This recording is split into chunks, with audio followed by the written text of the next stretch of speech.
Guys, Steve Trowbridge here. This is going to be part 2 of the top 20 most overrated female wrestlers right now. I'm sorry this had to be cut into 2 parts. The first part was just, it was too long. It was going to run too long and I wasn't going to be able to put it up, so I'd cut it into 2 parts. So the second part will consist of the final 6 in the list. And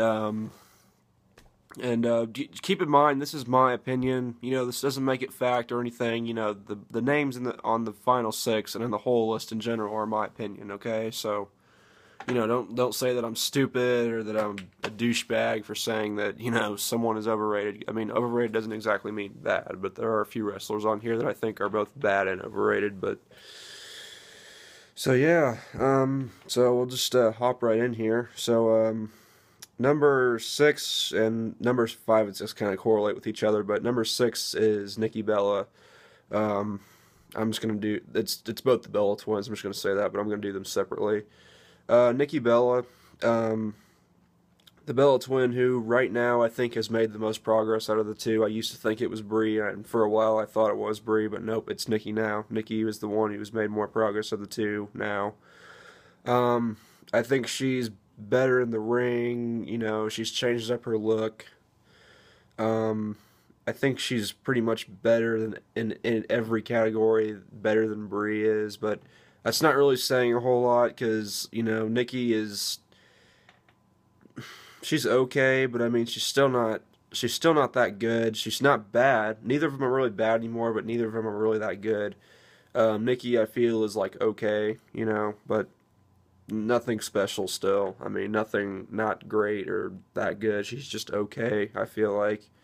You know, I feel like there's other divas on the roster that could be holding the belt that are way better than her, but oh well. I mean, she's sleeping with John Cena, so she's gonna get the Divas title sooner or later. So yeah, and then obviously number 5, like I said, is Brie Bella, the one who I feel has made the lesser progress of the 2.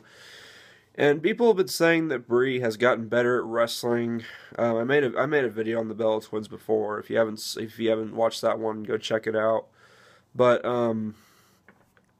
Brie, I feel, has gotten better at doing spots than actual wrestling. I feel like she's gotten better at doing spots because she does, you know, she does the missile drop kick from the top rope, and then she, you know, I mean, she's gotten better at doing just spots, I feel like, rather than the actual wrestling. So, so yeah, basically how I feel about it, Nikki is okay, and then Brie is kind of mediocre, you know, so neither of them are really bad anymore, but neither of them are really that good either, so.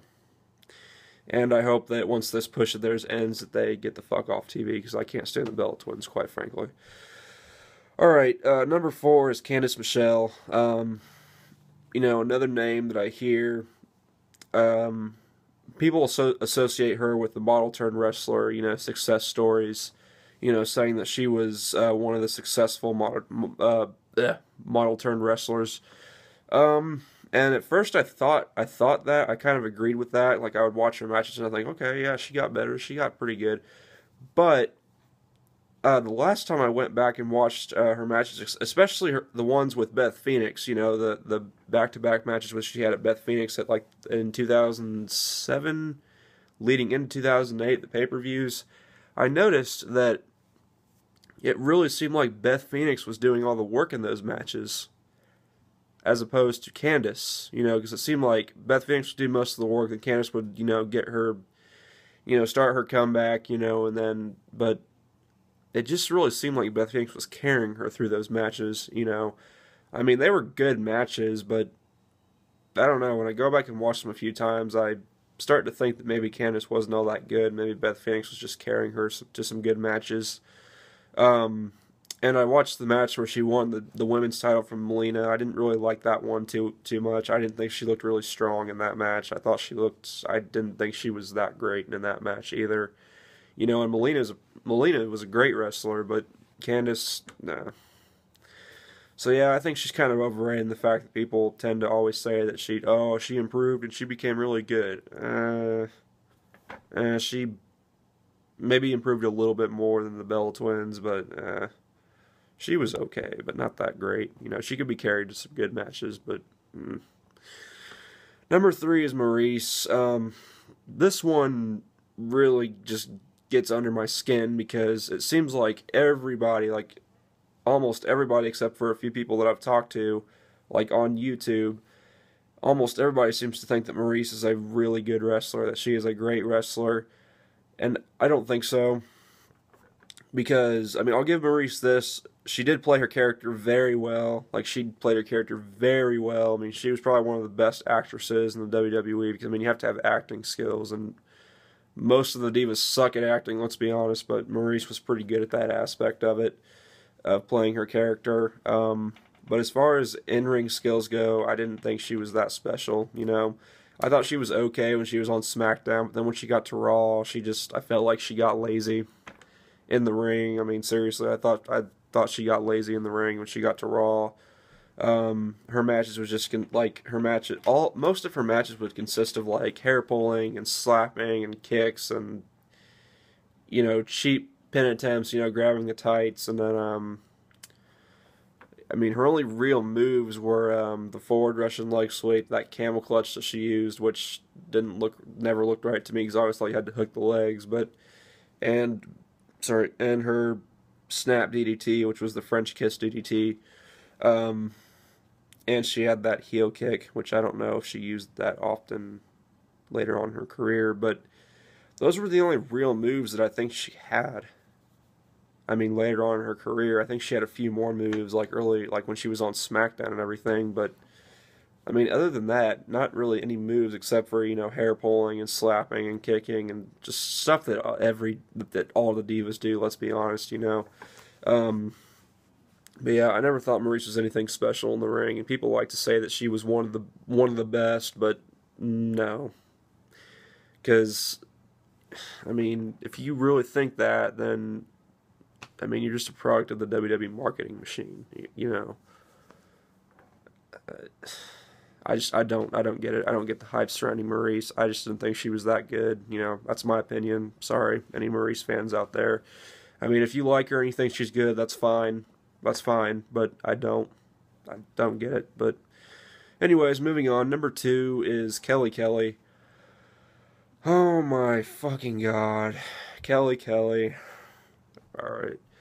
So, Kelly Kelly is probably the worst wrestler on this list, apart from maybe, she might be tied with Sable, but Kelly Kelly, needless to say, was a terrible fucking wrestler. People try to say, oh, well, she improved a lot. No, not really. She learned how to do a few moves, and then people say, oh my god, like she learned how to do a roll-up, and she learned how to do a head scissors takedown, which was a pretty fake-looking head scissors takedown. And she learned, like, 1 or 2 other moves, and people say, oh my god, she improved so much, she's so good now. No. She was never good. In her whole 6 years of being there, she was never any good. I thought her matches were piss poor. Her wrestling ability just sucked. You know, no selling ability, no mic skills to speak of,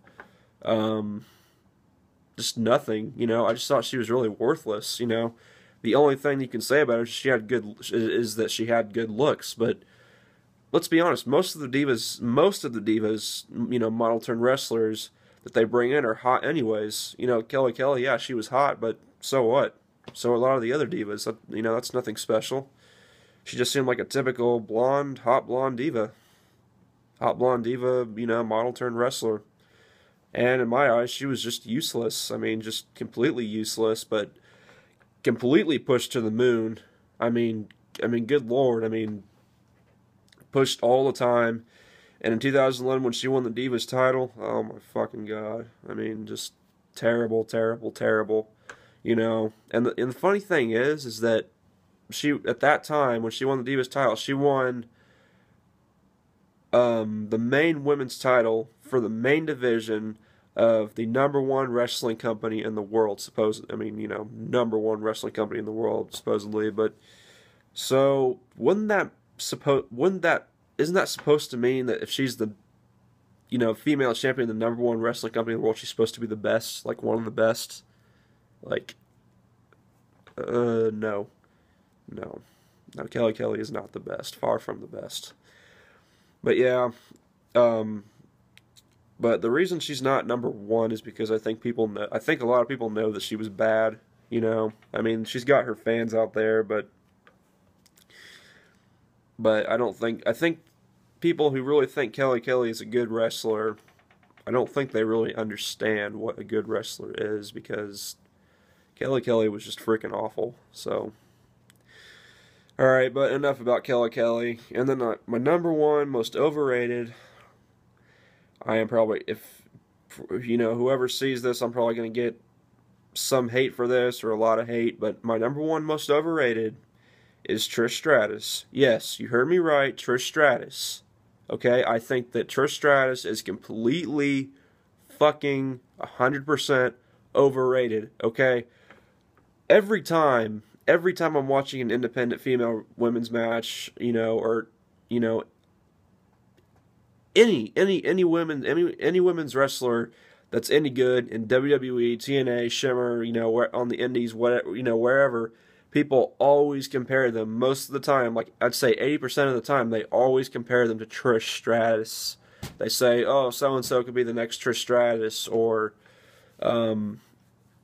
just stuff like that, and it really gets on my nerves because, yes, Trish Stratus was very successful in the WWE. She won the women's title like 7 times, and she was over.